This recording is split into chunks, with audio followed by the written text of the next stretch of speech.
প্রিয় ছাত্রছাত্রীগণ, গত পর্বে আমরা ষষ্ঠ শ্রেণী গণিতের বিষয় আলোচনা করতে করতে আমরা ইউজ অফ ভেরিয়েবল পর্যন্ত করতে পেরেছিলাম।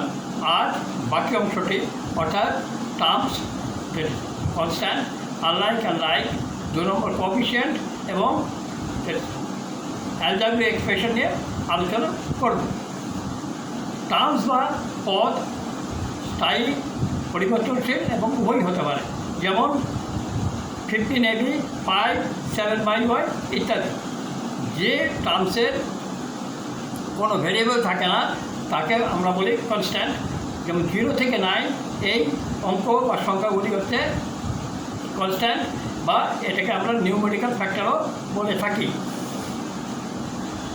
যে টার্ম বা পদের ভেরিয়েবল থাকে তাকে আমরা ভেরিয়েবল বা লিটারাল ফ্যাক্টর বলে থাকি।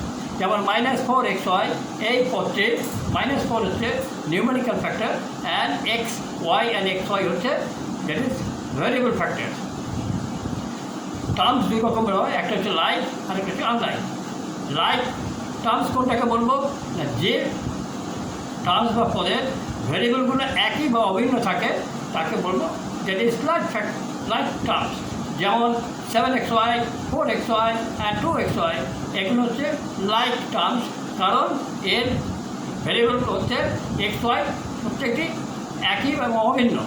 আর যদি বলি 3x, 4x² এবং 2y এই টার্মসের হচ্ছে আনলাইক টার্মস, কারণ এর ভেরিয়েবলগুলো ভিন্ন ভিন্ন। যদি কতগুলো টার্মস লাইক এবং আনলাইক টার্মস লিখে দিই, সেখান থেকে আমরা সহজেই লাইক এবং আনলাইক টার্মসকে পৃথক করতে পারবো বা আলাদা আলাদা করতে পারবো। এবং এরপর আসবো আমরা কোএফিশিয়েন্ট বা সহগ। টার্মস বা পদের উৎপাদক বা ফ্যাক্টরগুলি হচ্ছে পরস্পরের কোএফিশিয়েন্ট বা সহগ। যেমন x²y, এই x²y পদটির y এর সহগ হচ্ছে x² আর x² সহগ হচ্ছে xy। বা যদি বলি 15x²ab, এখানে x² এর সহগ হচ্ছে 15ab, বা এর সহগ হচ্ছে 15x²b, বা b এর ফ্যাক্টর হচ্ছে 15x²a ইত্যাদি। অ্যালজেব্রিক এক্সপ্রেশনস বা বীজগণিতিক অভিব্যক্তি যদি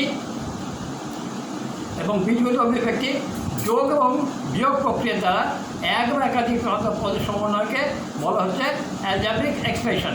এই অ্যালজেব্রিক এক্সপ্রেশন ভেরিয়েবলগুলো ঋণাত্মক এবং ভগ্নাংশ হতে পারে। অ্যালজেব্রিক এক্সপ্রেশনস ab, এই অ্যালজেব্রিক এক্সপ্রেশনের পদ হচ্ছে একটি, that is ab। x² + y² এই অ্যালজেব্রিক এক্সপ্রেশনের পদ হচ্ছে দুটি, দ্যাট ইজ x² এবং y²। x² - 2xy + y² এই অ্যালজেব্রিক এক্সপ্রেশনের পদ হচ্ছে তিনটি, দ্যাট ইজ x² y² এবং 2xy। নাম্বার অফ টার্মস বা পদের উপর নির্ভর করে এই অ্যালজেব্রিক এক্সপ্রেশন অভিব্যক্তিগুলোকে আমরা শ্রেণীবিন্যাস করতে পারি। যেমন মোনোমিয়াল বা একপদী, বাইনোমিয়াল বা দ্বিপদী, দ্যাট ইজ ট্রাইনোমিয়াল বা ত্রিপদী, পলিনোমিয়াল বা বহুপদী বীজগণিতিক অভিব্যক্তি। মোনোমিয়াল অ্যালজেব্রিক এক্সপ্রেশন বা একপদী বীজগণিতিক অভিব্যক্তি কাকে বলবো? যে বীজগণিতিক অভিব্যক্তির একটি মাত্র নন জিরো টার্মস থাকবে তাকে বলছি আমরা দ্যাট ইজ মোনোমিয়াল বা একপদী বীজগণিতিক অভিব্যক্তি। যে বীজগণিতিক অভিব্যক্তি দুটো মাত্র নন জিরো বা পদ থাকবে সেটা হচ্ছে দ্যাট ইজ বাইনোমিয়াল বা দ্বিপদী। যেমন 5x + 17y, 3x + a ইত্যাদি। ট্রাইনোমিয়াল বা ত্রিপদী হচ্ছে অভিব্যক্তি যে বীজগণিতিক অভিব্যক্তির কেবলমাত্র তিনটি নন জিরো ভ্যারিয়েবল থাকবে তাকে বলছি আমরা ট্রাইনোমিয়াল বা ত্রিপদী বীজগণিতিক অভিব্যক্তি। যেমন x² - y² + z² ইত্যাদি।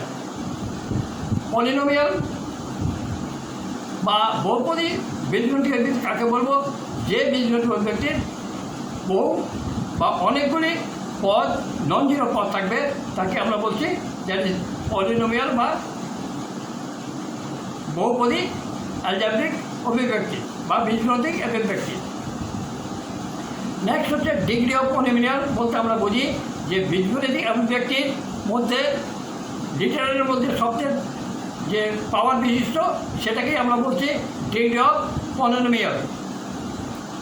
যেমন আমরা যদি বলি x plus 3x square minus 9x cube, এই বীজগণিত অভিব্যক্তির that is degree of polynomial হচ্ছে 3।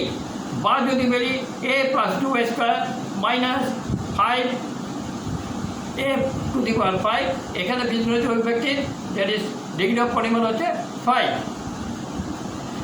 এখন যদি আমরা একটি বীজগণিত অভিব্যক্তি লিখে দিই, সেটা একপদী কি বহুপদী বা ত্রিপদী বা দ্বিপদী তোমরা সহজে নির্ণয় করতে পারবে। একটি যদি বীজগণিত অভিব্যক্তি যেমন 2a square minus a cube plus 5ab plus 10, এই বীজগণিত অভিব্যক্তি যদি বলি পদ সংখ্যা কয়টি, এখানে পদ সংখ্যা হচ্ছে 4টি এবং কনস্ট্যান্ট যে ভ্যারিয়েবল সেটা হচ্ছে 10। ছাত্রগণ, এবং আজ এই পর্যন্তই আলোচনা করলাম। যদি তোমাদের ভালো লাগে তাহলে লাইক বা সাবস্ক্রাইব করবে এবং পরবর্তী আলোচনা ঠিক সময়ে আবার আমি করব। নমস্কার।